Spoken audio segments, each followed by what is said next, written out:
Hare Krishna.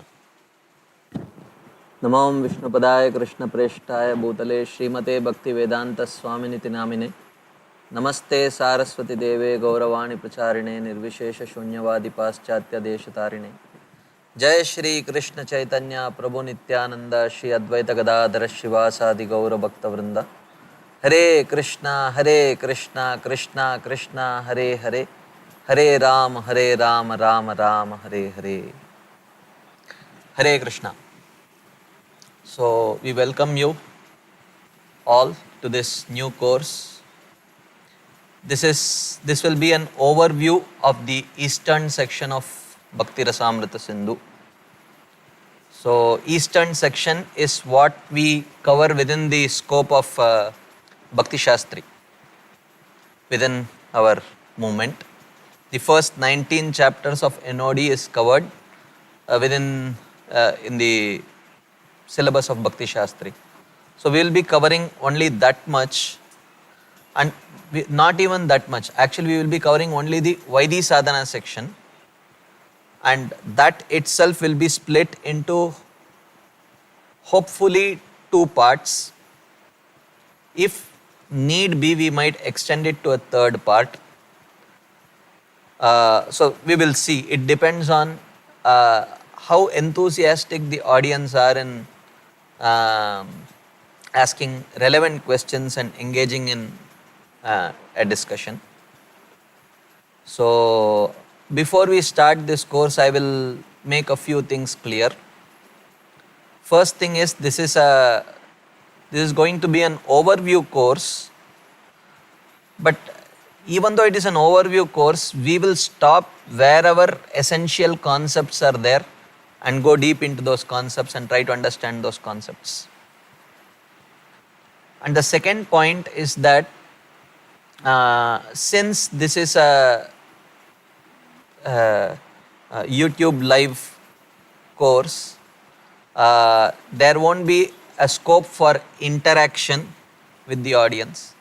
Despite this being a course, live interaction is not possible, but you can always use your chat box to ask relevant questions, and the next day when we will address all the questions that you have asked, all the relevant questions, because if there are 100 questions, I may not have time to answer all the questions, but I will at least try to answer the most important questions which are very relevant to the subject matter that we are discussing. In fact, having taught this course quite a few times, I more or less can anticipate the questions that would come. But if I tell it beforehand, if I share those concepts beforehand, then it may not be very much appreciated. So I would leave it to the audience to ask the relevant questions so that I can address these questions later. And this is not going to be a regular talk. This is a properly designed course for enhancing the Shastric understanding of the devotees, and it's a free course. But as you all might know, nothing comes free in this material world. We do charge for it, but not in terms of dollars or rupees, but we charge in terms of your commitment to the course. So if you can commit yourselves, then you will definitely find the course very relevant for your practical practice of devotional service. Commitment means commitment in terms of attending all 5 days, commitment in terms of taking notes, commitment in terms of asking relevant questions when the concept is not clear. So, if you can participate in this way, I can assure you that by the end of this course, a lot of very, very relevant concepts in Bhakti will become very clear by the mercy of Srila Rupa Goswami and Srila Prabhupada. So, This is what we will be covering. As you can see on my right, the PowerPoint is there, that will be constantly there. So whatever I am speaking will be mostly from the PowerPoint. If in case I require the need for a board or something, I might explain some concepts by writing relevant details on the board and showing it to you.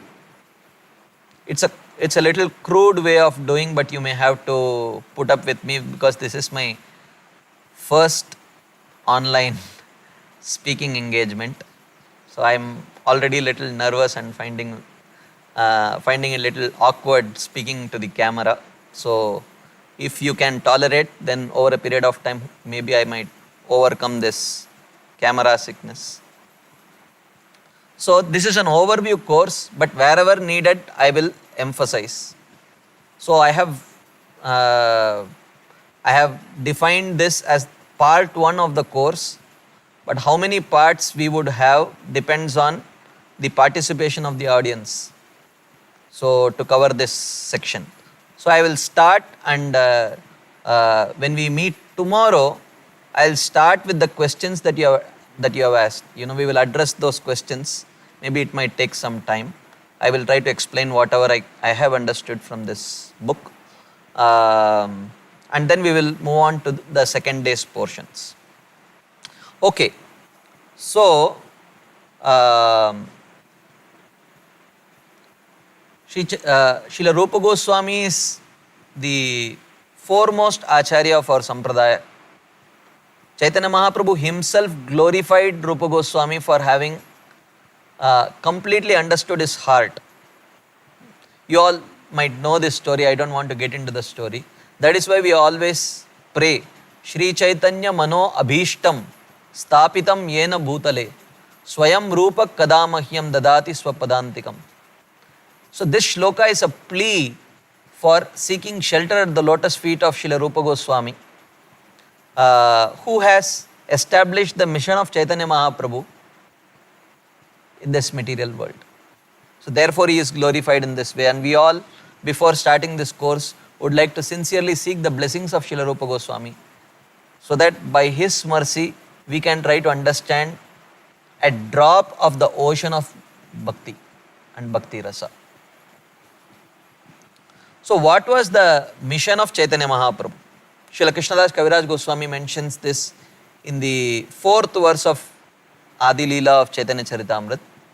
Anarpita charim chirat karunaya avatirna kalau samarpayitum unnata ujjvala rasam swabhakti shriyam hari purata sundara dyuti kadamba sandipitah sada hridaya kandare spuratuvaha shachinandana. So it is mentioned that anarpita charim chirat, Chaitanya Mahaprabhu has come to give something which has never been given before.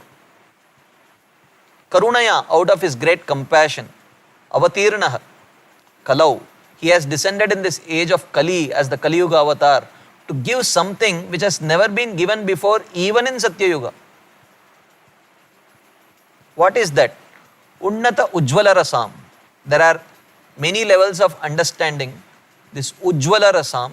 So Ujjvala Rasam means, the immediate meaning is, Ujjvala means that which is resplendent, that which is very dazzling and bright. So what is the most resplendent, dazzling and bright thing that the Vedas have to give? That is pure devotional service. So Chaitanya Mahaprabhu has come to give that pure devotional service which has not been mixed by karma, jnana and yoga.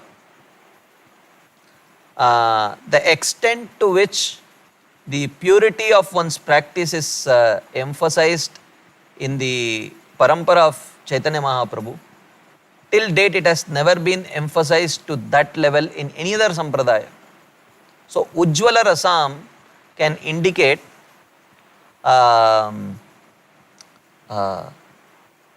clarity, clear practice of pure devotional service. And Ujjvala Rasam also means Madhurya Rasa. But at this stage, we will not try to understand that meaning of what Chaitanya Mahaprabhu came to give. But this was Chaitanya Mahaprabhu's desire, this was Chaitanya Mahaprabhu's mission. But Rupa Goswami, through his writings, primarily established this mission in this material world.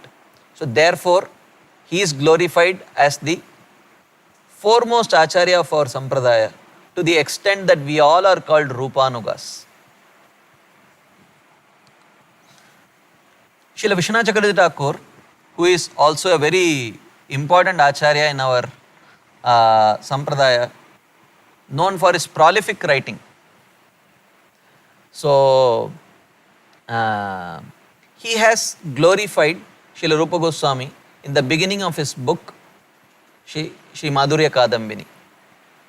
He has mentioned, Bhakti Purvai Shritas Tamtu Rasam Pashyed Yadattadi Tam Naumi Satatam Rupa Nama Priyajanam Harehe. He says, in this material world, many acharyas have come, many great devotees have come. They have practiced bhakti. They have experienced the deep emotions of bhakti. They have perfected bhakti by reaching the stage of prema. They have gone back home, back to Godhead. I offer my obeisances to all of them. But my special obeisances is to Srila Rupa Goswami. Why? He says, Rasam Pashyed Yada Attadi. Because only because of the mercy of Srila Rupa Goswami in the form of his writings, of books like Shri Bhakti Rasamrita Sindhu, Ujjvala Neelamani, and these kind of books where he has extensively written about the nature of rasa, the nature of spiritual emotions. Even a common devotee need not wait till he experiences those emotions to actually understand it. Theoretical understanding, even a theoretical understanding of rasa, spiritual emotions, how a devotee feels when he actually becomes qualified to interact with Krishna. What are the emotions that a devotee experiences? One need not wait till one reaches the stage of bhava and prema to actually understand. By the mercy of Rupa Goswami, one can understand it through his writings. So therefore, Srila Vishwanath Chakravarti Thakur expresses his gratitude and his repeated obeisances to the stalwart Acharya, Srila Rupa Goswami. And Srila Jiva Goswami also comments about Rupa Goswami, about the mood of Rupa Goswami when he compiled this book, Bhakti Rasamrita Sindhu. He says, obsessed by a desire to benefit all the devotees of the Lord, the esteemed author Srila Rupa Goswami compiled this remarkable work, the scripture called Bhakti Rasamrita Sindhu, using the rasa presented in Srimad Bhagavatam, which appeared within the lotus bud of his heart. So, the subject matter, the source of the contents of this book, he extensively draws from Srimad Bhagavatam. Because Srimad Bhagavatam is condensed rasa. Pibata Bhagavatam Rasamalayam Muhuraho Rasika Bhuvibavuka. The beginning of Bhagavatam only, one is recommended, the devotee is recommended to drink Bhagavatam. Pravishtak Karnarandrena Swanam Bhava Saroruham Dhunoti Shamalam Krishna Salilasya Yatasharat. So, the words of Bhagavatam flows through the ears and enters into the deepest core of our hearts and cleanses our hearts and invites Shri Krishna to come and reside there. So, Rupa Goswami draws extensively from Srimad Bhagavatam, especially the 10th canto. And he has written this book. This book is a product of Rupa Goswami's pure unalloyed compassion. Obsessed Jiva Goswami says he was obsessed by a desire to benefit all the devotees of the Lord. It was not just a desire, it was an obsession. So, that is the nature of this book. And in Narottam Das Thakur, in one of his bhajans, Dhana Mora Nityananda, Pati Mora Gaurachandra, he writes a very beautiful stanza. He says, Vichara Koriya Mane, Bhakti Rasa Aswadane, Madhyastha Shri Bhagavata Purana. He says, Vichara Koriya Mane, how do I spend my time during the day? Bhakti Rasa Aswadane, by relishing the nectar of devotion. How does he relish? Madhyastha Shri Bhagavata Purana, highlighted by the periodic quotations from Srimad Bhagavatam. This is exactly what this book is all about. This is how Srila Rupa Goswami has written this book. So when Narottam Das Thakur says, my contemplation time is spent in relishing the nectar of devotion with periodic quotations from Srimad Bhagavatam, in all probability he is actually talking about studying the Bhakti Rasamrita Sindhu written by Srila Rupa Goswami. So all our, this is, you won't believe, this is after Bhagavatam the most commented book in our whole Sampradaya. In every generation of Acharya has written a commentary on Srimad Bhagavatam and Shri Bhakti Rasamrita Sindhu. So just like Srimad Bhagavatam is said to be the incarnation of Krishna. Krishna Swadhamopagate Dharma Jnanadibhis Saha Kalau Nashta Drishamesha Purana Arko Adhuna Uditaha. So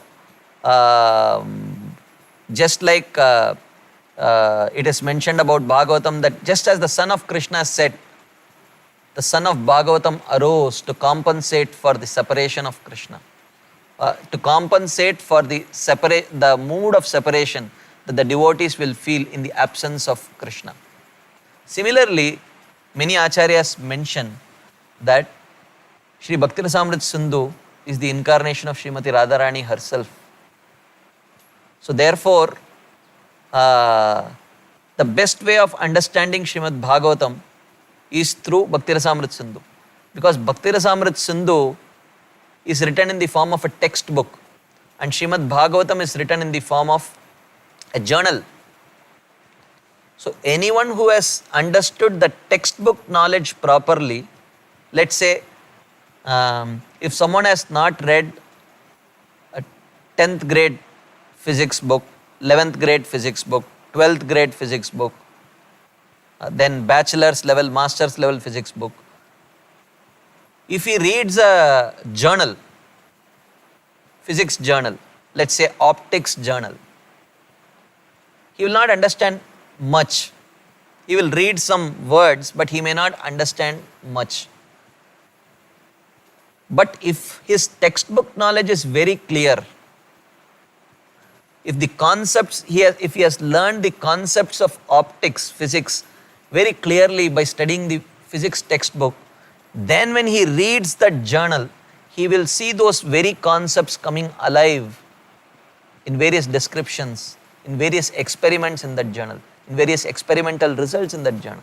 Similarly, if one has understood the concepts of devotional service by diving deep into this ocean of Bhakti Rasa, Bhakti Rasamrita Sindhu, then when he studies Bhagavatam, he will see those concepts coming alive. He will be able to appreciate Bhagavatam so much better if he studies Bhagavatam through the glasses of Bhakti Rasamrita Sindhu. So that's why Prabhupada included Bhakti Rasamrita Sindhu in the portion for Bhakti Shastri and Bhagavatam in the portion for Bhakti Vaibhav and Bhakti Vedanta. So therefore, this book is extremely relevant book for all practicing Gaudiya Vaishnavas.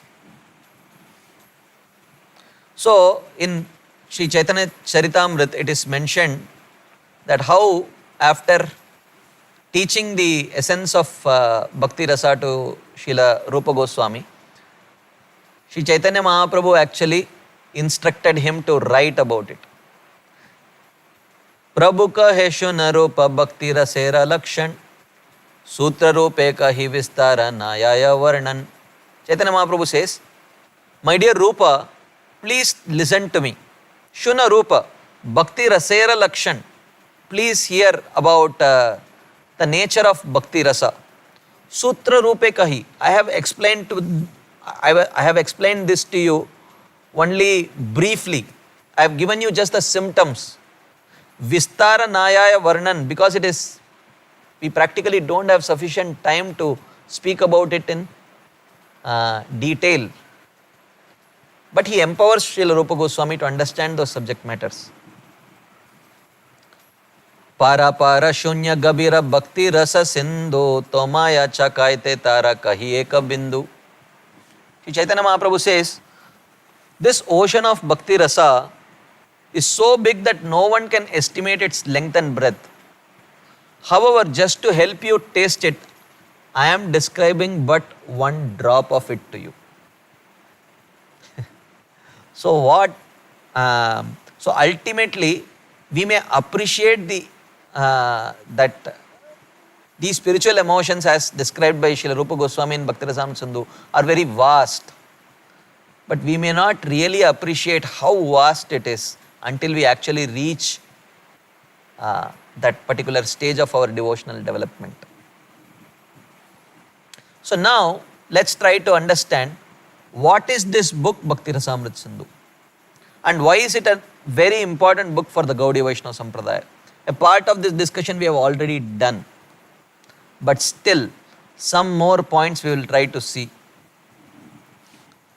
So basically, one of the very important aspects of this book Bhakti Rasamrita Sindhu is definitions. Because when you have to have a very intelligent discussion with anyone, if you don't have a common understanding of the terminologies that both of you are using, then you can't reach any intelligent conclusion. So therefore, for example, we may use the word rasa, we may use the word pure devotee, uttamadhikari. So unless both of us have a common understanding of these terminologies, what can we accomplish by using these terminologies? So therefore, where do we get this common understanding of these terminologies? Who defines it for us? Rupa Goswami. Where? In Bhakti Rasamrita Sindhu. That is why this book, that is one of the main reasons this book is very, very important. So, but one may say, but why do we need precise definitions anyway? So, because if we do not have precise definitions, we will fall into confusion as we saw. For example, I may use the term bhakti and a common man may use the term bhakti. So, if you see actual Shastric explanations, bhakti by default means without any material desires. If it has material desires, then it is called as Mishra Bhakti. But if you use the term bhakti, by default it means without material desires. But in ordinary world, you don't see people using the term bhakti in that way. And bhakti generally means only towards Krishna or Vishnu, the way it is used. Otherwise, it is mentioned Anya Devata Bhakta. It is qualified as in Bhagavad Gita, Krishna qualifies Anya Devata Bhakta. Otherwise, if the word bhakti is used without any qualifier, it by default means towards Krishna or Vishnu. So, but we do see terminologies like Desh Bhakti, Samaj Bhakti. You can't perform devotional service towards Desh, Samaj like that. One may have some kind of a affinity for one's own country of birth and things like that. But one cannot worship the country like one worships Krishna. So therefore, and also within the language, especially in any language, especially in Sanskrit language, one particular word has multiple meanings generally.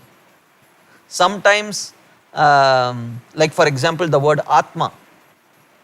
So Atma can mean body, Atma can mean mind, Atma can mean senses, Atma can mean the soul, Atma can mean the intelligence. And sometimes in the very same verse, the word Atma can be used in multiple ways. Like in Bhagavad Gita, Krishna says, Bandhur atmatmanastasya yenatmaiva atmana jitah anatmanastu shatrutve vartet atmaiva shatruvat. The word Atma, Atma, Atma, Atma is used many times. And it has multiple meanings there. So therefore, if we do not predefine the way in which we are going to use terminologies, then it is very difficult. So therefore, Srila Rupa Goswami defines it for the practicing Gaudiya Vaishnavas. Because the other Sampradaya practitioners, they may use the same terminology, but they may have different meanings for it. But for practicing Gaudiya Vaishnavas, Srila Rupa Goswami defines these terminologies. So now, if this is, so using this, so Rupa Goswami gives extensive definitions. He defines, at least in the eastern section, if you see, which will be the scope of our discussion, he defines what is Uttama Bhakti, pure devotional service. What is Sadhana Bhakti, devotional service in practice.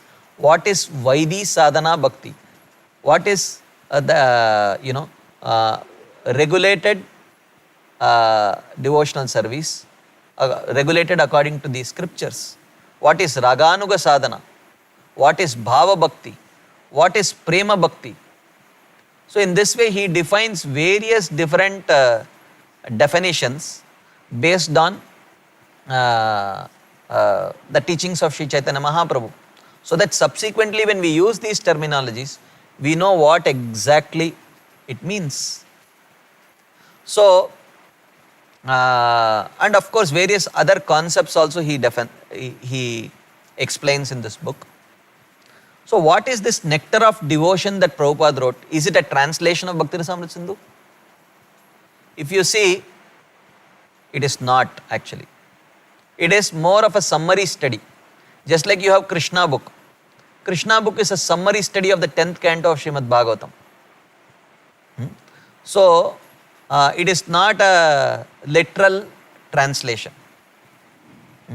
So, if you compare the Nectar of Devotion text to the individual verses of Bhakti Rasamrita Sindhu, you can see that more or less Prabhupada has covered all the verses along with the important commentaries written by Srila Jiva Goswami and Srila Vishwanath Chakravarti Thakur.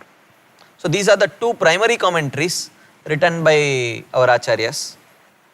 The first commentary was written by Srila Jiva Goswami himself, who was the one who actually assisted Srila Rupa Goswami in compiling Bhakti Rasamrita Sindhu. So he wrote the first commentary to Bhakti Rasamrita Sindhu, which is called as Durgama Sangamani Tika. And subsequently many other commentaries were written, and Srila Vishwanath Chakravarti Thakur wrote a very prominent commentary which is called as Bhakti Sara Pradarshini. So these two commentaries were originally referred to by Srila Prabhupada also in writing his own Nectar of Devotion. So if you see many points from the original text and from the commentaries you will see in Prabhupada's explanation, at least in the first 19 chapters. Very extensively he covers. But he does not use the standard format as he uses in Bhagavatam, Bhagavad Gita. You know, the Sanskrit verse, the English transliteration, word to word meaning, then the translation and purport. He does not follow that format.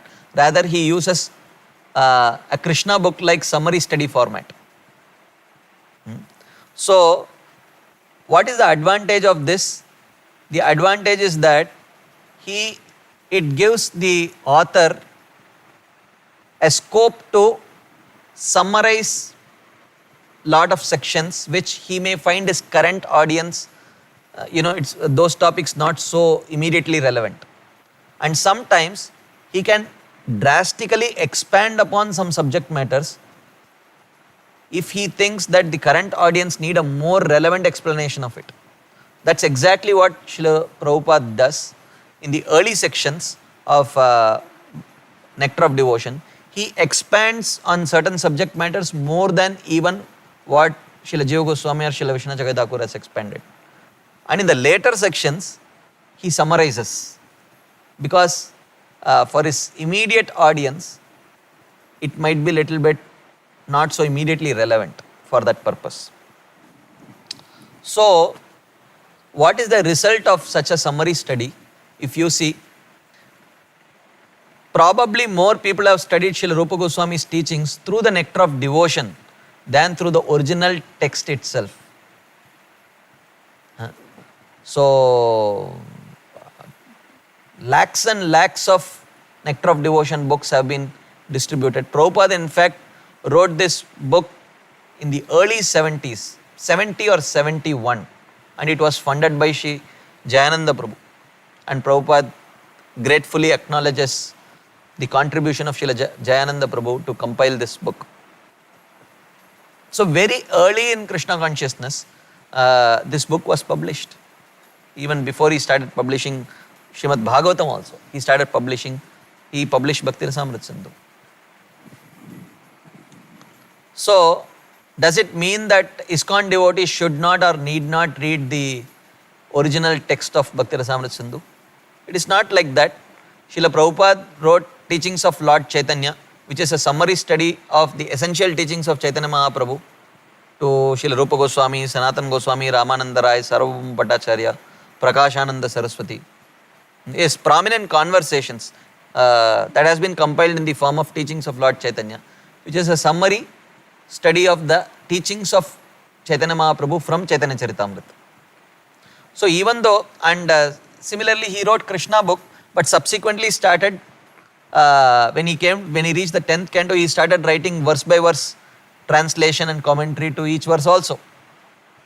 So therefore, to fully appreciate Bhakti Rasamrita Sindhu, it is helpful to time and again refer to the original translation and of the text also. So we will do that whenever needed.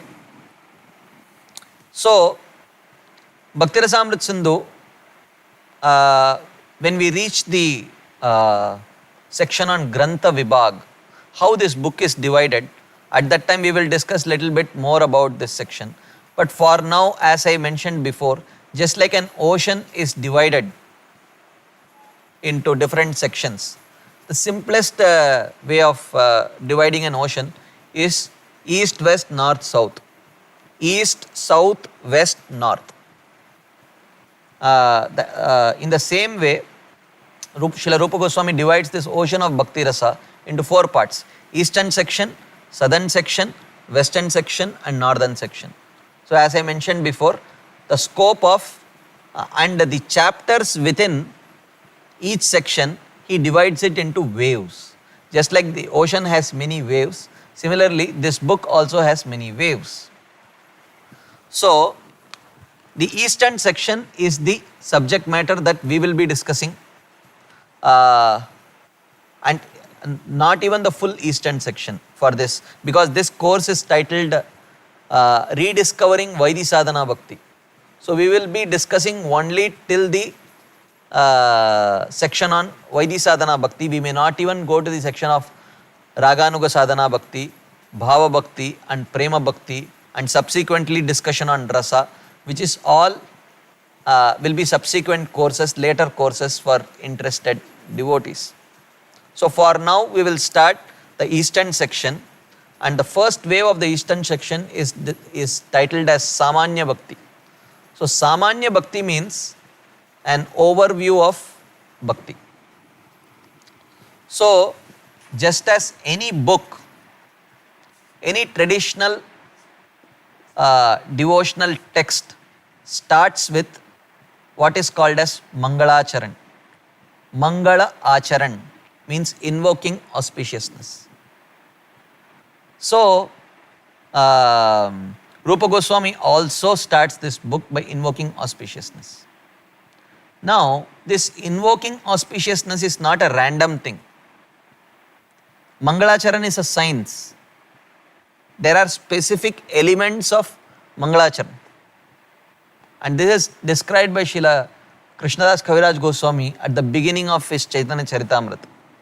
He says, Mangalacharan has three components, three prominent components. Se Mangalacharana Haya Trivida Prakar, Vastu Nirdesh Ashirvada Namaskara. He says, Se Mangalacharana Haya Trivida Prakar. So this Mangalacharana has three components, Vastu Nirdesh, Ashirvada and Namaskar. Vastu Nirdesh means ascertaining what is the subject matter of this book. And Ashirvada means offering some blessings to the readers. What will you gain by studying this text? And Namaskar means offering obeisances to great personalities. So, he further says, what is this Vastu Nirdesh? Tritiya shloke te kari vastura nirdesh, yaha hai te jani parat tatvera uddesh. He says, in the third verse I indicate the absolute truth, who is the ultimate substance, Vastu. With such a description, one can visualize the supreme truth. So, Vastu means what is the subject of the book. Actually, the subject matter of every Vaishnava book is Krishna only, but different aspects of Krishna. So, similarly, the subject matter of Bhakti Rasamrita Sindhu is also Krishna only, but a particular aspect of Krishna. Just like the subject matter of Chaitanya Charitamrita is Krishna, but in his form as Chaitanya Mahaprabhu. The subject matter of Srimad Bhagavatam is also Krishna. Om Namo Bhagavate Vasudevaya, Vasudev Krishna. Similarly, the subject matter of Bhakti Rasamrita Sindhu is also Krishna. But which Krishna? Rupa Goswami describes this in the first verse of Bhakti Rasamrita Sindhu. Akila Rasamrita Murti Prashramara Ruchiruddhatara Pali Kalita Shamalalito Radha Preyan Vidur Jayati. So he says that we will not get into the details of each and every verse, but to highlight the subject matter of this book, Srila Rupa Goswami says, is Akila Rasamrita Murti Krishna. Krishna only, but that Krishna who is the reservoir of all rasa, that Krishna who is capable of perfectly reciprocating with every devotee in any particular relationship that the devotee may have with Krishna. It could be in Dasyaras, a mode of servitude. It could be in Sakyaras, a mode of friendship. It could be in Vatsalyaras, a mode of paternal or maternal affection towards Krishna. Or it could be Madhuryaras, a mode of conjugal attraction for Krishna. And Krishna is capable of perfectly reciprocating with the devotees in whatever emotions they may worship Krishna. So therefore, he is glorifying Krishna, but Krishna as the Akila Rasamrita Murti. So Akila means all, Rasa means rasa, transcendental mellow, or a relationship. So Akila Rasa means he is all the rasas which are Amrita, nectarian, and Amrita also means eternal. Murti means personification. He is the personification of all the possible transcendental rasas. That is Akila Rasamrita Murti. That Krishna is the subject matter of this book. And this comes out very beautifully in this verse, very famous verse from the 10th canto, when Krishna and Balram are entering into the wrestling arena of Kamsa. So they are just going to fight with Chanura, Mushtika, Shala, Toshala, Kuta and all these gigantic wrestlers. And in their presence, Krishna and Balram are looking very, very tiny. And everyone who sees Krishna, they experience different emotions. This is very nicely brought out in this verse.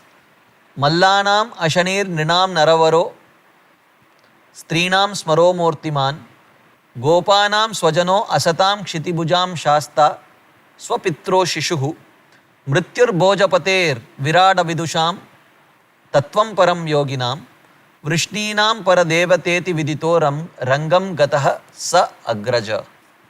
So this, as we saw, this is a description of Krishna entering into the wrestling arena of Kamsa along with Balramji. So it is mentioned, each of these indicates a particular rasa. The wrestlers saw Krishna and they saw him as a thunderbolt, Ashani. This indicates Virya rasa, the rasa of chivalry.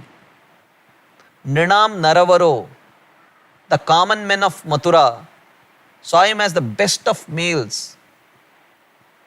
Just like a cricket enthusiast would see how would he feel when he sees Sachin Tendulkar walking in front of him in the on the road. He would be dumbstruck, awestruck, Vismaya rasa. Strinam Smaro Murtiman, the ladies of Mathura saw him as Cupid personified, Madhurya rasa. Gopanam Swajano, the cowherd boys saw him as just one of them, one of his friends. So this is two rasas are involved here, two compatible rasas. One is Sakya ras, another is Hasya ras. Sakya is friendship, Hasya is joking mood, the mood of very joking. And Asatam Kshitibujam Shasta. Asatam Kshitibujam means the nefarious, impious kings saw him as chastiser. This is Raudra ras, anger, one of the secondary rasas. Swapitroho Shishuhu, the elderly Gopas of Vrindavan who had come there to watch this whole thing, they saw him as their own children. And of course, they were feeling very compassionate that Krishna and Balram had to fight with these mountain-like wrestlers. They were wondering what will happen to our children. There was deep compassion and fear. So this is Vatsalya ras, parental affection, and Karuna ras, compassion. Virada Vidusham, the unintelligent people saw Krishna as Virat Purusha. This is called as Bhibatsa rasa. And Mrityur Bojapati. Bojapati is Kamsa. Kamsa saw Krishna as death personified. Bhayanak rasa. He was ghastly. Tattvam Param Yoginam. The yogis saw him as absolute truth. This is Shanta rasa. Vrishninam Paradevata. And all the Vrishnis, they saw him as as their most worshipable deity. So this is Dasya rasa. Okay. So in this way, Krishna is described as Akila Rasamrita Murti. So this is the Vastu Nirdesh Shloka of this book, which defines what is the subject matter. It is Krishna only, but more specifically, Krishna, the personification of all transcendental mellows. So this indicates that the subject matter of this book is specifically rasa. And the 19 chapters which we will study, which is within the scope of Bhakti Shastri, actually does not even start describing rasa. Even though the purpose of the book is to describe Bhakti rasa, this is not Bhakti Amrita Sindhu, but this is Bhakti Rasamrita Sindhu. So Bhakti rasa is the subject matter, but the first 19 chapters, or the eastern section, lays a very strong foundation for subsequently describing the subject matter of rasa. So this is about Vastu Nirdesh. So as and when, I will again repeat it so that you get little bit used to it. As and when I am discussing if if some subject matter is not clear, you would need a more elaborate or more clear elaboration on that particular subject matter.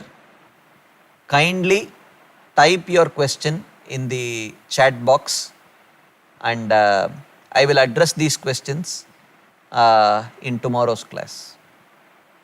Okay.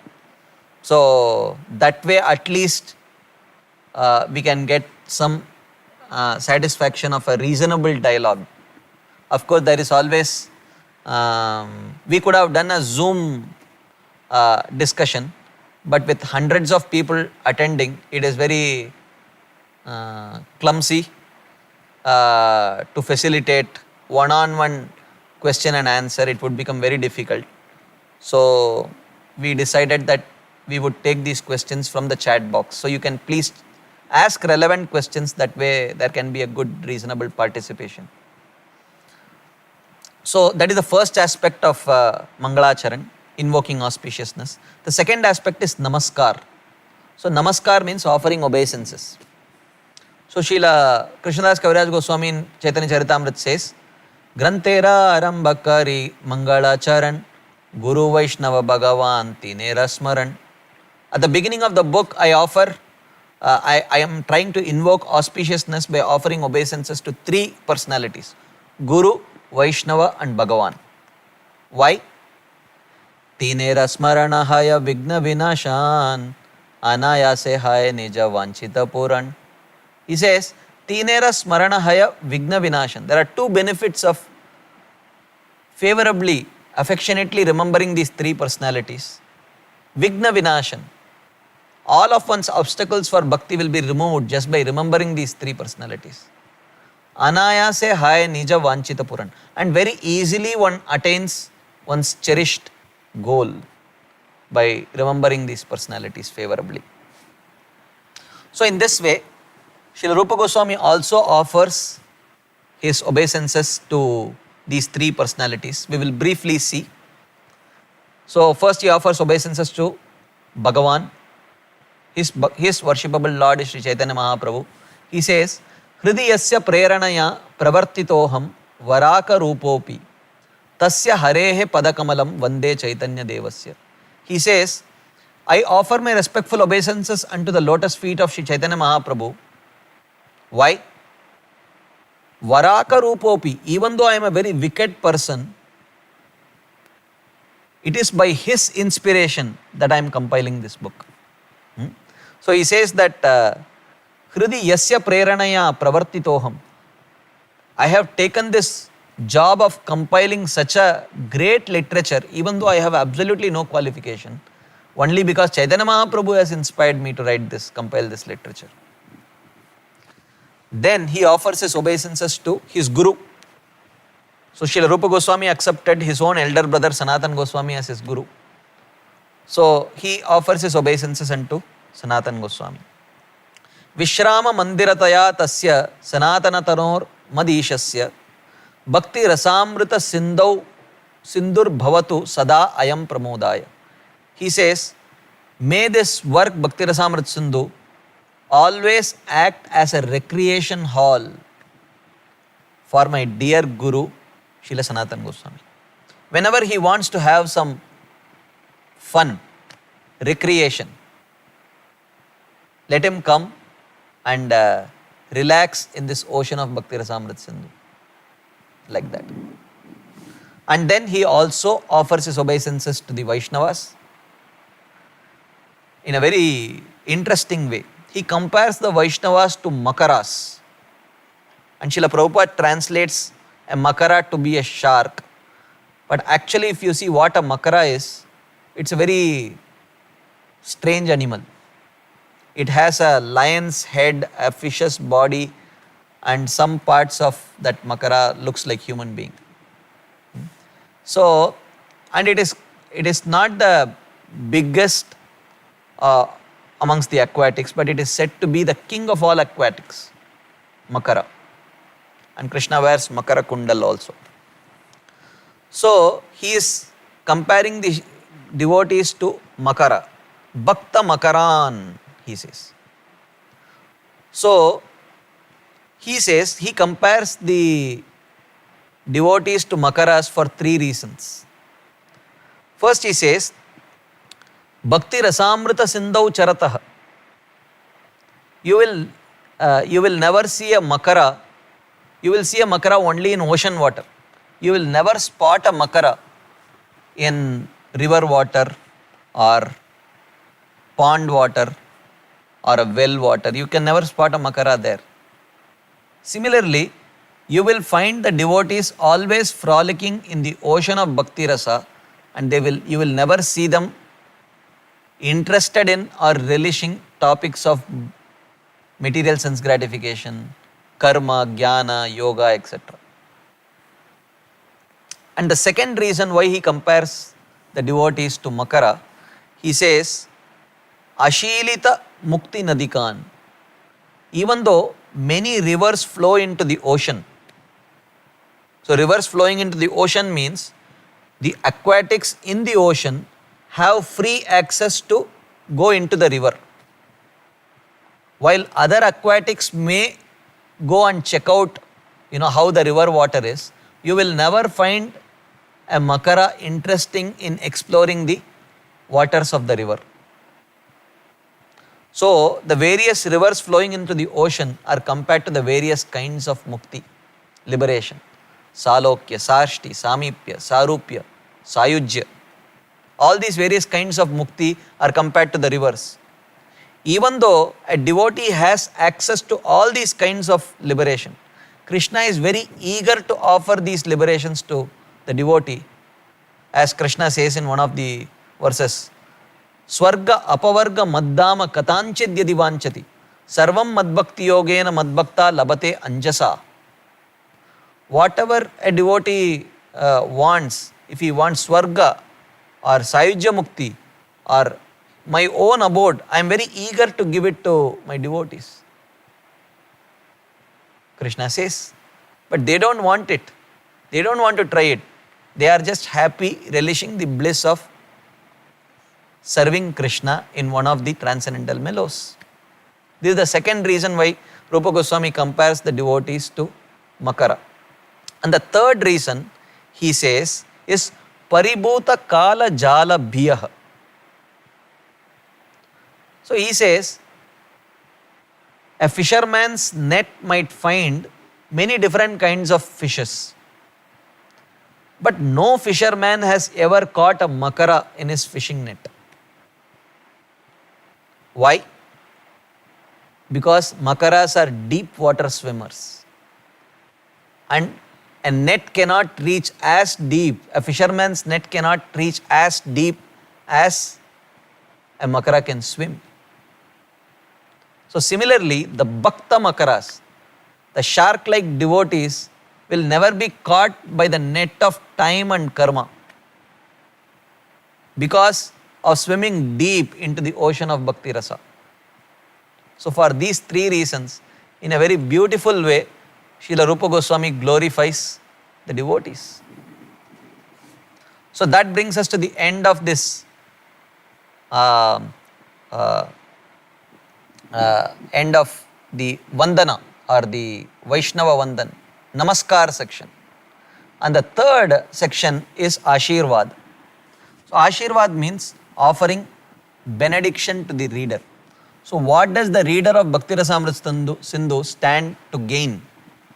So Srila Rupa Goswami says, Mimamsaka vadabagnehe katinam api kuntayan asau jihvam spuratu sanatana suchiram tava Bhakti Rasamritam bodhihi. He says, just like, in brief I will summarize this verse because we are already running short of time. So Srila Rupa Goswami says, anyone who takes shelter of this ocean of Bhakti Rasa will never ever be confused or tempted to explore any other philosophy, which are compared here to volcanic eruptions within an ocean. Actually, some of you might know that just like we have volcanoes on land which may erupt, spewing out lava, molten lava, which are very dangerous to human beings and all other animals also. Similarly, it is mentioned that within the ocean there are bigger mountains and bigger volcanic eruptions. But no one ever comes to know because the sheer volume of that water completely smothers that volcanic eruption. Similarly, one who takes shelter of this Bhakti Rasamrita Sindhu will have such clarity of understanding the superiority of bhakti that he will never ever try to explore any other philosophy but pure devotional service as described in Bhakti Rasamrita Sindhu. So now let's come to this next subject matter, which is Grantha Vibhag. Now that auspiciousness has been invoked, so now we have taken blessings of all great personalities. We have established the subject matter of the book, and Rupa Goswami has given a favorable benediction to the practitioners to the readers of Bhakti Rasamrita Sindhu. Now he wants to explain how he has divided this book. So Bhakti Rasamrita Sindhu, as we saw, he has divided the book into 4 sections: Eastern, Southern, Western and Northern. So, and each side has multiple chapters which he divides it into the form of waves. So, the Eastern section of Bhakti Rasamrita Sindhu describes the various varieties of bhakti. First, in the first section which we are discussing right now, the first wave, he talks about Samanya Bhakti. Samanya Bhakti means an overview of what bhakti has to offer to its practitioners. What will a practitioner of Bhakti Marga, what will he gain? And in the second wave, he talks about Sadhana Bhakti. And within Sadhana, he talks about Vaidhi Sadhana Bhakti and Raganuga Sadhana Bhakti. This is a huge wave. This is the longest wave in the whole book. Then he talks, in the third wave, he talks about Bhava Bhakti. And in the fourth wave, he talks about Prema Bhakti. Of course, we will see exactly what they mean later. But for now, we will just try to understand this. Then, having laid a solid foundation explaining the nature of bhakti, in the southern section of Bhakti Rasamrita Sindhu, Srila Rupa Goswami discusses what is called as Samagri Bhavas. So, Samagri Bhavas means the components of spiritual rasa.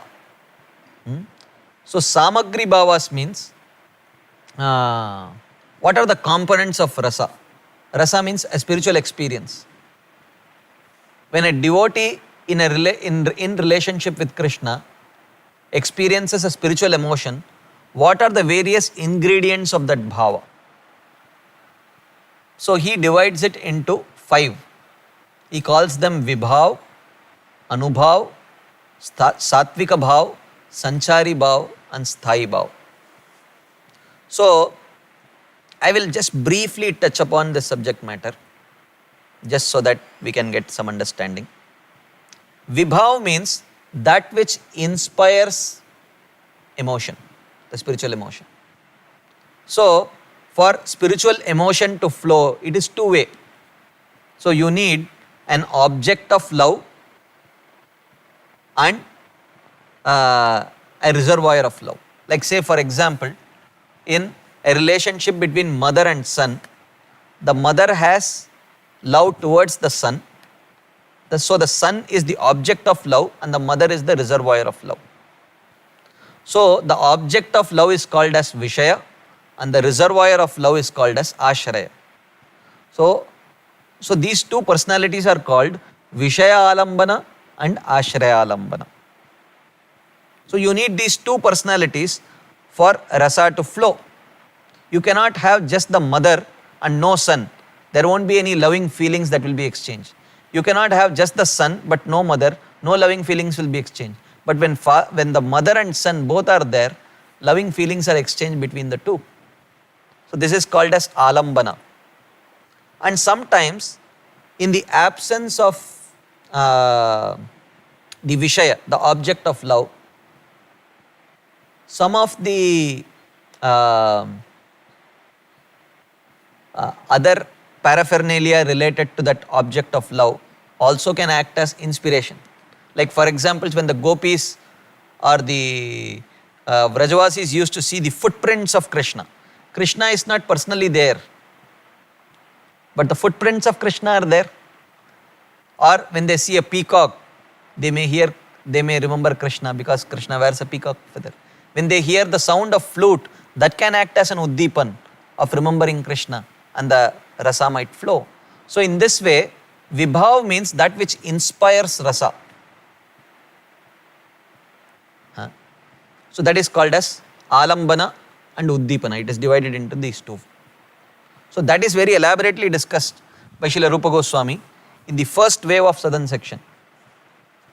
So once the Vishaya and Ashraya come together, then I will give a practical example to explain this point. I am giving a material example because there is lot of similarity between material rasas and spiritual rasa. That is a whole different subject matter. We will discuss this later. But by this example, you will get a glimpse of the similarity. I will try to explain these components of rasa based on a simple mundane example. Like I went to a boarding school from a very young age. So I used to stay there for months together, and after 7-8 months we used to have our summer vacation. So for summer vacation, we used to come for 2 months back home. So these were the days when email was not there, and even though telephones were there, but we as students never had access to telephones to call our parents. The only way of reaching our parents was through letters. So we used to write these inland letters or postcards, and similarly we used to receive those letters from our parents. So in those days, as soon as the holiday dates are finalized, let's say if it starts from March 15th, then I will be reaching my home on March 16th.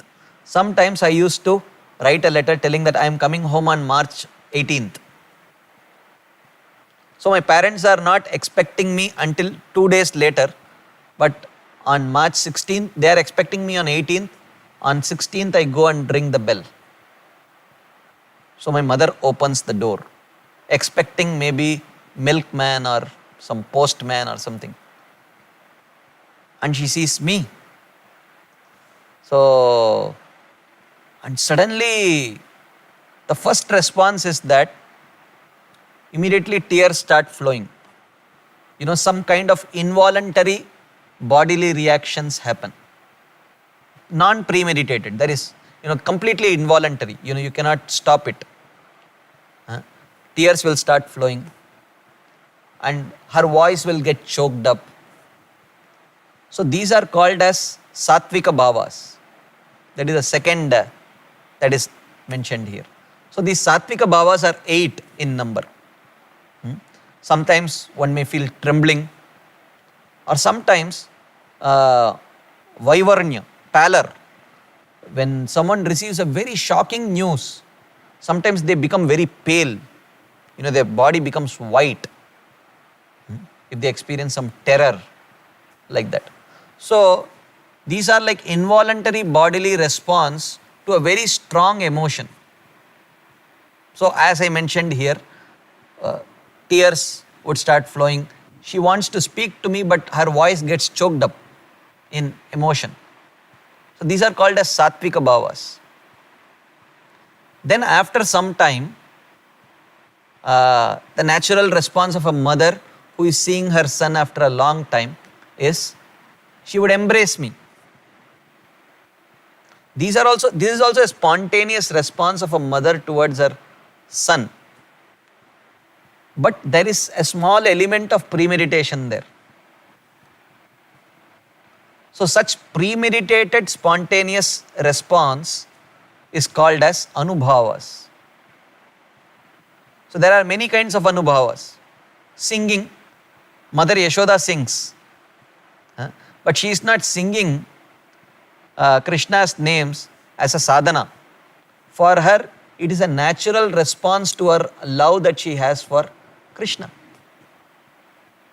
So these are called as Anubhavas. Sometimes she might dance. So these are all called as Anubhavas. These are also response to the Vishaya and Ashraya coming together, but these responses are slightly premeditated. They are not like Sattvika Bhavas, which are completely involuntary.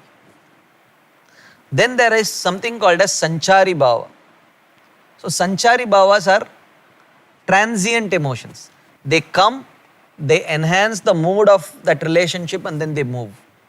These are called as Sanchari Bhavas. Like for example, I will take the same example as I was giving the example of my mother receiving me. After some time, she would come back to her senses and she would get angry on me. Why?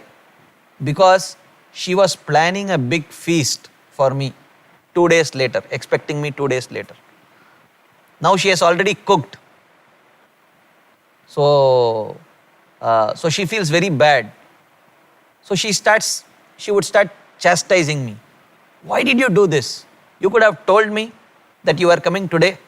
You would have made all the arrangements like that. So, but that anger is born out of love.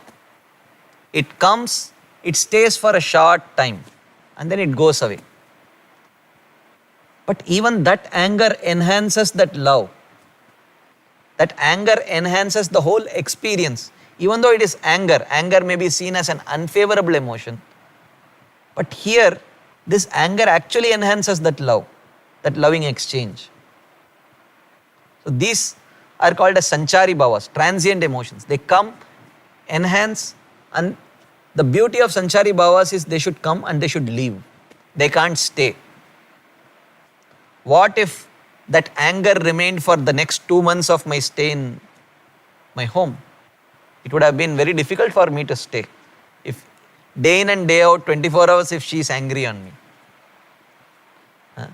So then it would become a problem. And then the fifth of the Samagri Bhavas that he talks about is Sthai Bhav. So Sthai Bhav means the basic relationship. Like in this case, my mother has maternal love towards me. That is Sthai Bhav. So like that there are 5 Sthai Bhavas: Shanta, Dasya, Sakhya, Vatsalya and Madhurya. So neutral, servitorship and friendship, paternal or maternal love, and then conjugal love. So these 5 rasas are there. This is called as Sthai Bhav. Sthai Bhav means the basic rasa which does not change.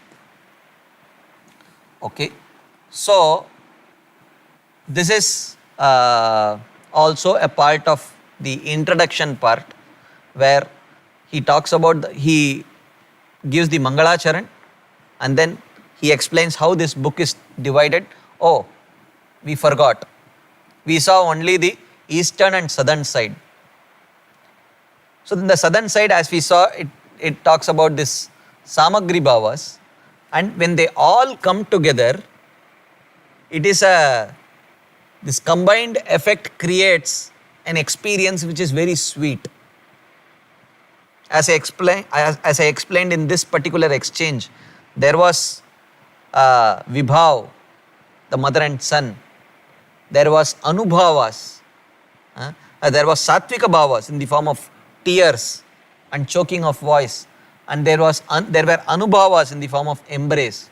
And there were Sanchari Bhavas in the form of anger towards the son. And then there was the Sthai Bhava, the basic relationship of mother and son. All combined together to give such a pleasant experience, which one would never forget. I am remembering this after 30 years of my life, close to, may not be 30 years, maybe 27 years of my life, if I'm remembering it, it must have had a deep impact. So even in material relationships, they are enhanced and nourished by these 5 aspects: Vibhav, Satvika Bhav, Anubhav, Sanchari Bhav and Sthayi Bhav. So with respect to a person's relationship with Krishna, these bhavas are explained in the southern section of this ocean, which is the second. And then western section, he will describe about, it has 5 waves, which talks about the 5 primary rasas. So when these Samagri bhavas combined together, how it blossoms into rasa. So these 5 rasas, Shantaras, Dasyaras, Sakyaras, Vatsalyaras and Madhuryaras. This is described in the western section of this ocean. And then in the northern section, he talks about the secondary rasas. So there are 5 primary rasas and 7 secondary rasas. Ghastliness, and then laughter, astonishment, chivalry, viryaras. Like that, there are 7 rasas, fear. These 7, and then some rasas are compatible, as we saw. Sakyaras and Hasyaras are very compatible. Laughter and friendship. When friends come together, they have a lot of fun. Compatible rasa. And then Vatsalya and Karuna, compassion and paternal affection are very conducive rasas. And some rasas are not so distorted mellow, rasabhas. So he will discuss about these 9 topics in the northern section. So in this way he has divided the book. As we saw, the subject matter which we will be discussing is only the first wave and half of second wave of the eastern section, only that much. That too we will be discussing in 2 parts, or if more questions are there, maybe in 3 parts, like that. So this is how the book has been divided. The next important theme, we have very little time left. So the next important theme that we will discuss briefly, and then little more elaborately we will do a very elaborate exercise of evaluating our own practice. But the next theme that he describes is Uttama Bhakti. This being again a review course, we will be we will be doing a quick overview. I will not go in depth into understanding these subject matters. So this course, if we do completely, it is almost like an 80-hour course, but we will be covering it in a much shorter time. So this is an overview. So I won't go into all the details. So we will start with the definition of Uttama Bhakti. You all know this verse, very famous verse. Anyabhilashita shunyam, jnana karmadhyanavritam, anukulyena krishnanushilanam bhaktiruttama. So he says, Uttama Bhakti, I will give a very basic understanding of this verse. Uttama Bhakti has 4 components. First is Anya Abhilashita Shunyam.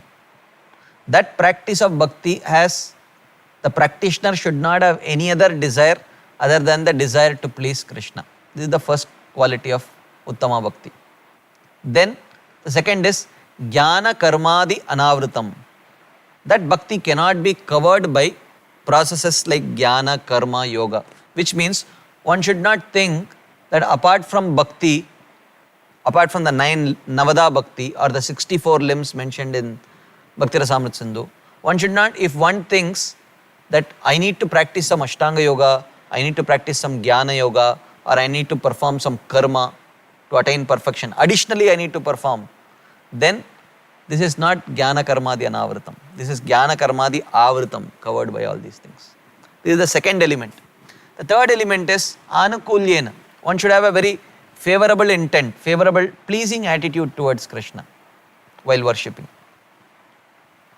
And Anushilanam. You can't just have pleasing attitude, but that pleasing attitude has to manifest in the form of some personal service, personal activities to serve Krishna, to please Krishna. So these are the 4 elements, and we will briefly see about these 4 elements. First, we will see why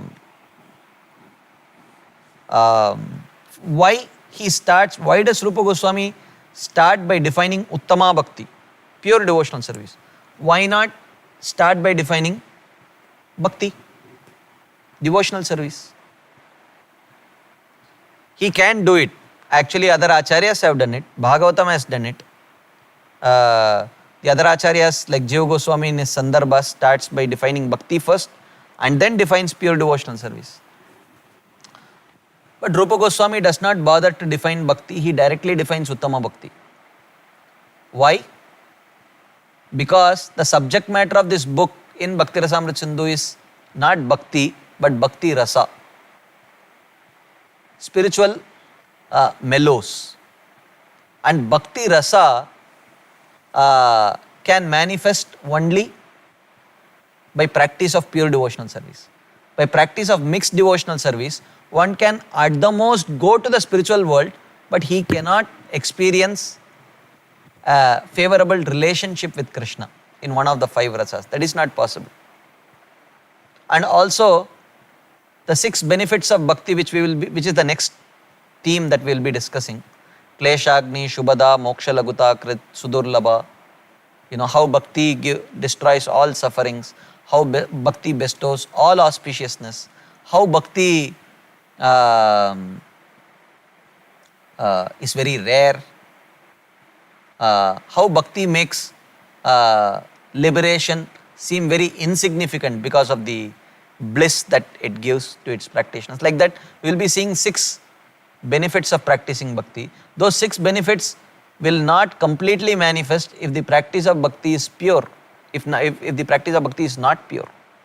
So therefore, he starts by defining Uttama Bhakti rather than just bhakti, pure devotional service. So now, as we saw, this bhakti has 2 primary characteristics and 2 secondary characteristics.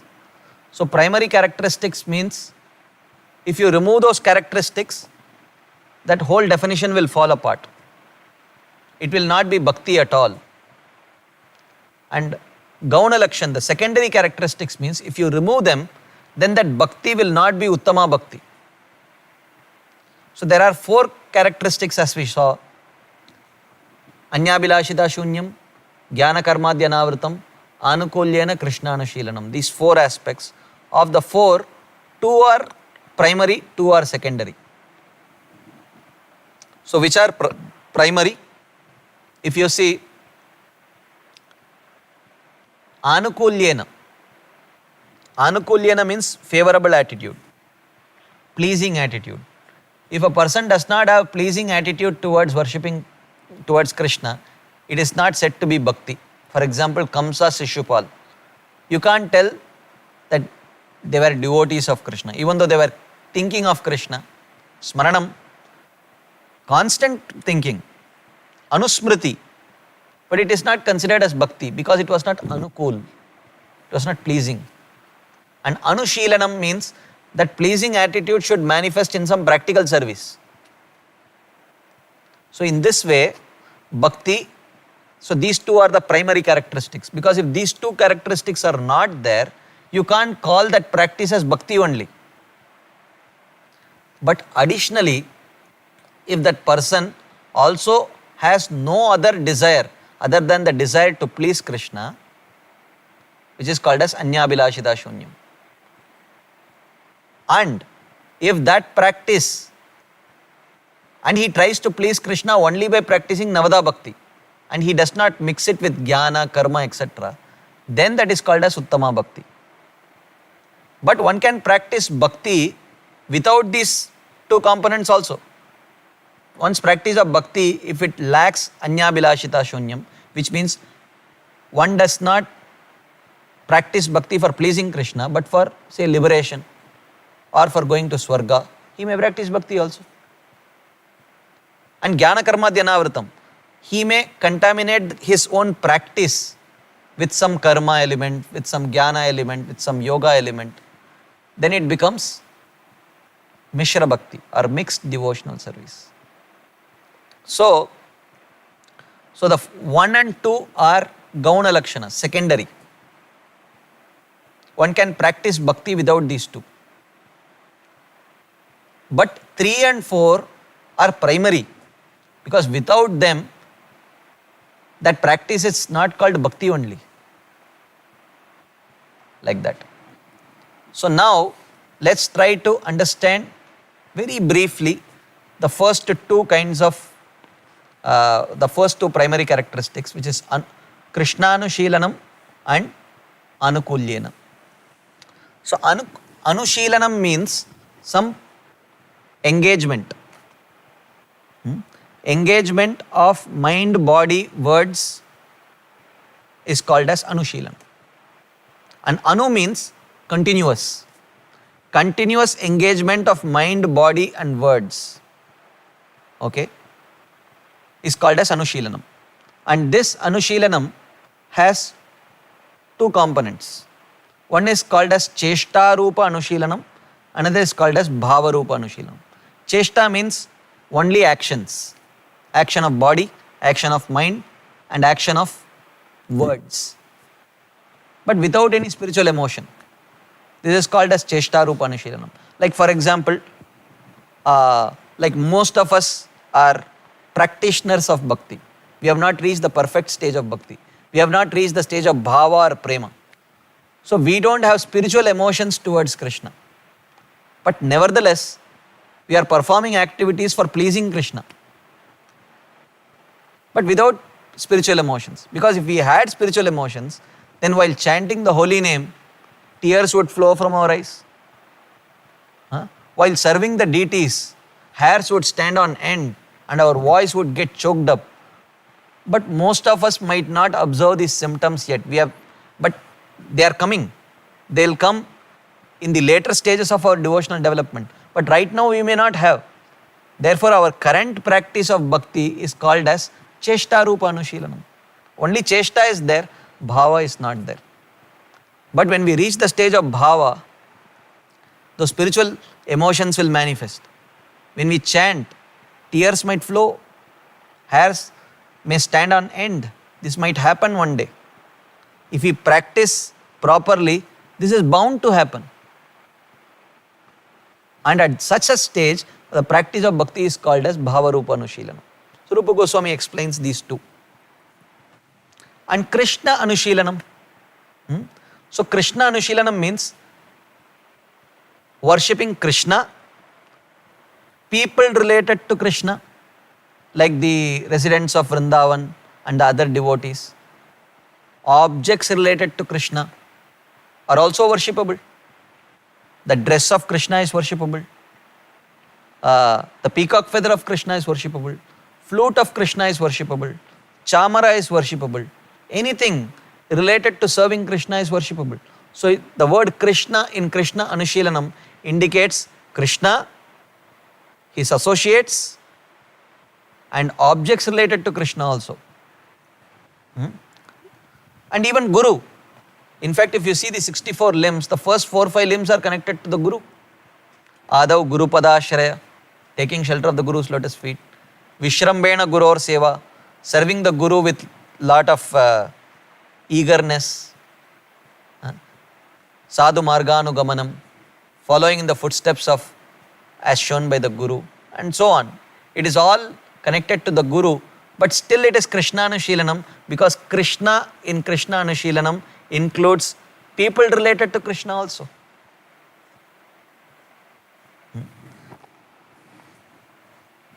So then one may say, why don't you call it Narsingha Anushilanam, Rama Anushilanam?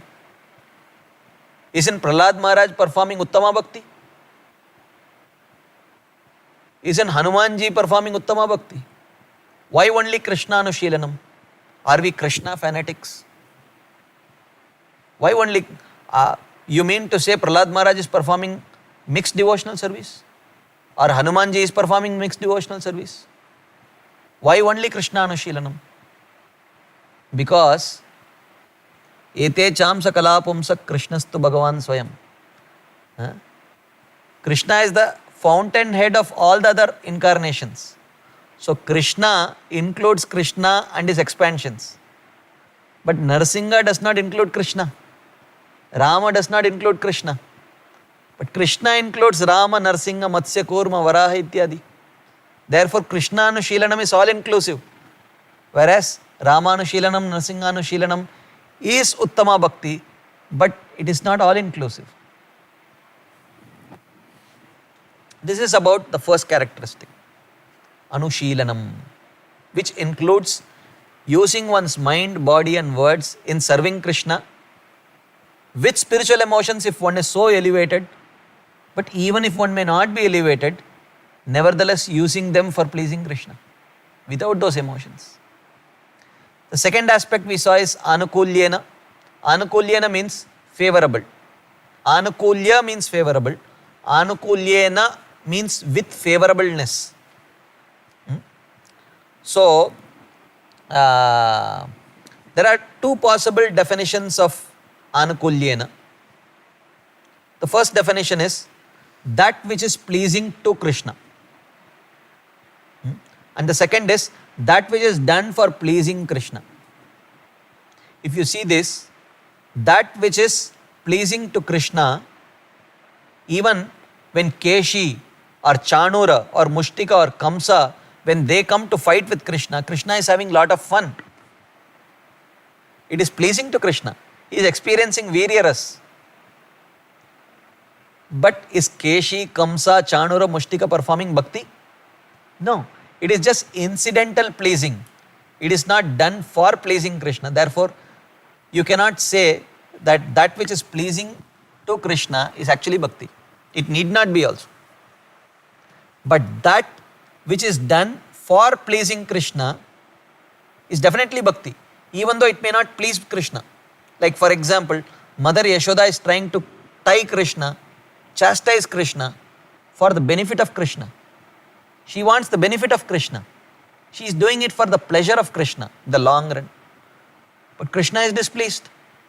Mother Yashoda goes to take care of the milk which is boiling in the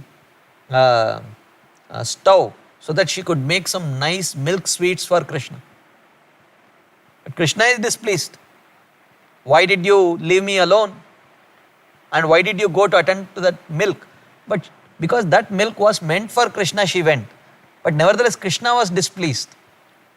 Therefore, if you define Anukulyena to mean that which is pleasing to Krishna, then Mother Yashoda is not a devotee.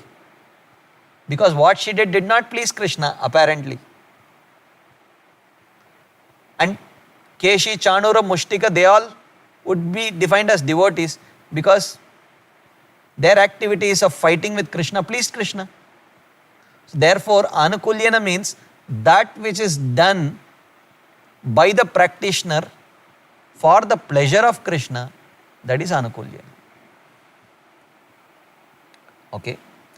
Then, now we will very briefly see these two Tatastha Lakshanas, Anya Abhilashita Shunyam and Jnana Karmadhya Navritam. So, Anya Abhilashita Shunyam means having any other desire other than the desire to please Krishna. No desire for wealth, no Nadanam, Najanam, Na Sundarim, Kavitam Va, Jagadisha Kame, as Chaitanya Mahaprabhu has mentioned in Sikshashtakam.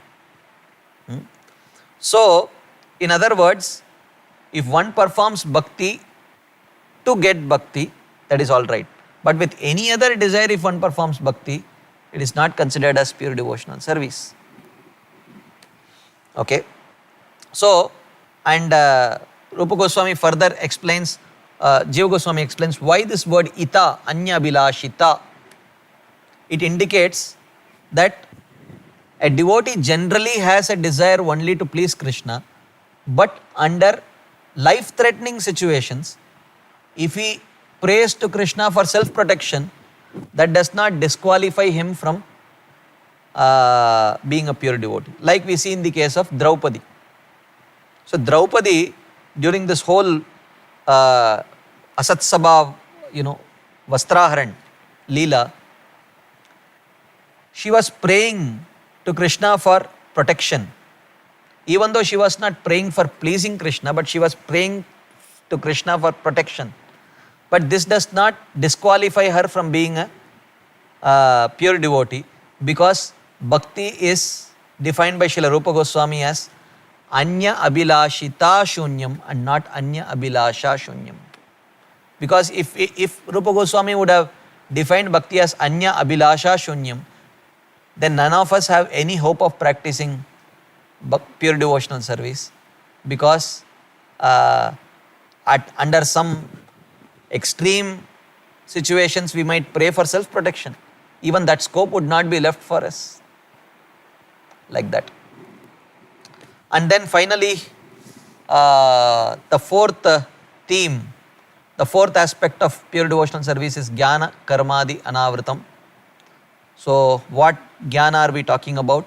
Jnana here generally refers to knowledge of the impersonal Brahman, which is important. Brahmeti Paramatmeti Bhagavaniti Shabdate. But if we too much read about the non-difference, the qualitative oneness between Brahman and the Jivatma, then it kills the service attitude.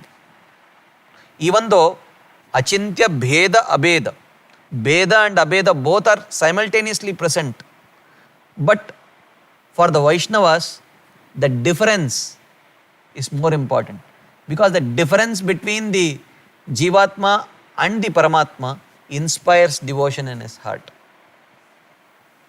Therefore, too much reading of the Jnana Shastras or the Jnana aspect of bhakti, the Jnana aspect of the scriptures, or karma here refers to the Varnashram duties. If one thinks, I have to perform my Varnashram duties in order to become perfect in bhakti, if one thinks like this, then that is covering the bhakti. And Adi refers to yoga, etc. Yoga or Vairagya, Sankhya, etc. So, Jnana Karmadi Anavritam. And it is not Jnana Karmadi Shunyam. Because if you say Jnana Karmadi Shunyam, then Jnana Shunyam would mean no knowledge. It should not be covered by any knowledge, including Bhagavad Gita, Bhagavatam. But studying Bhagavad Gita and Bhagavatam nourishes one's bhakti. It does not cover one's bhakti. So therefore it is Anavritam. That knowledge should not cover. And Karma Shunyam, if you say Karma Shunyam, then you cannot do Shravanam, Kirtanam, Vishnu, Smaranam, Pada Sevanam. All these 9 limbs cannot be practiced. So therefore it is not Karma Shunyam.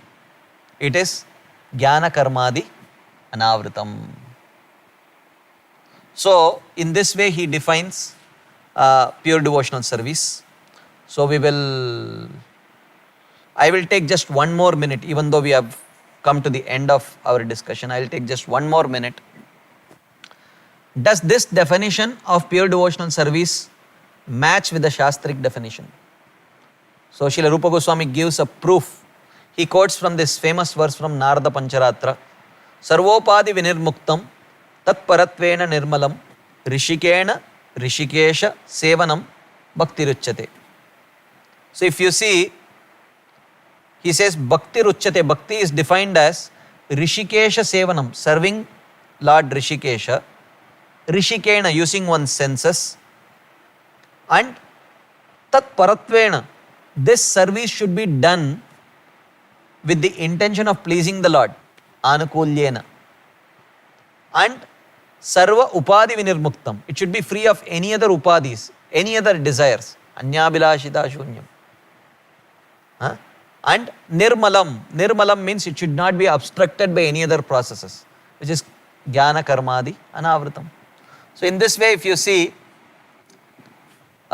these 4 elements of pure devotional service are covered in this definition of pure devotional service.